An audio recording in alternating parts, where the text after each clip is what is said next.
Hi again, folks. This is Ken the Gravely Guy, and today what we're going to do is we're going to replace the compass module on a 2014 Honda CRV. Now, if you've watched my previous video, we were working on a 2016 Lincoln MKC by upgrading it with Apple CarPlay. And this time what we're going to do is we're going to replace the compass module on the Honda CRV. And I'm going to explain to you exactly, in detail, what all is involved with that. Might not have to worry about. But what we're going to do is we're going to turn the ignition on.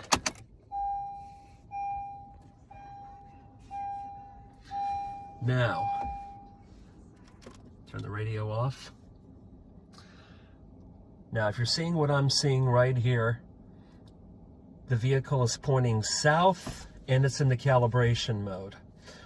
And actually the vehicle is facing north, and that calibration is just not stopping. This is the reason why we are doing this today.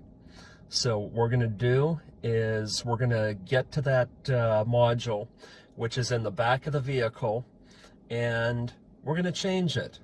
This is our part.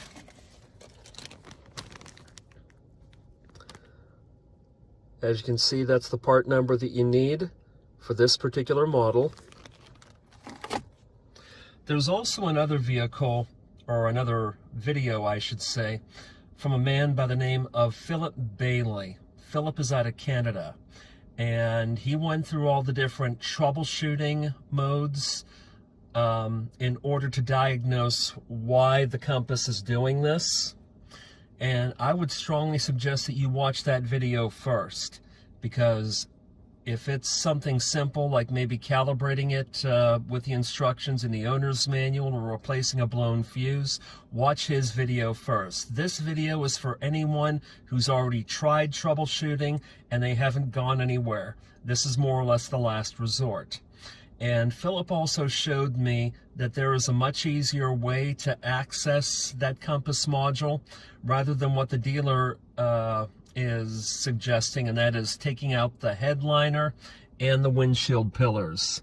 A big job that you're probably going to end up paying probably maybe $500–600 if you went to a Honda dealer. But this is a shortcut, and hopefully it won't take too long. We'll start next with the tools you're going to need to make this repair possible. We have some plastic upholstery tools.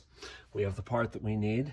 And we have a 6mm socket, which will remove the screw that holds the old module in place and that you're going to need to save for when you put the new one in.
All right, here we are. It's about an hour later, 50 minutes to be exact. So what we're going to do is we're going to put this to the test. First, we're going to have to open the garage. Very important. And let's fire it up.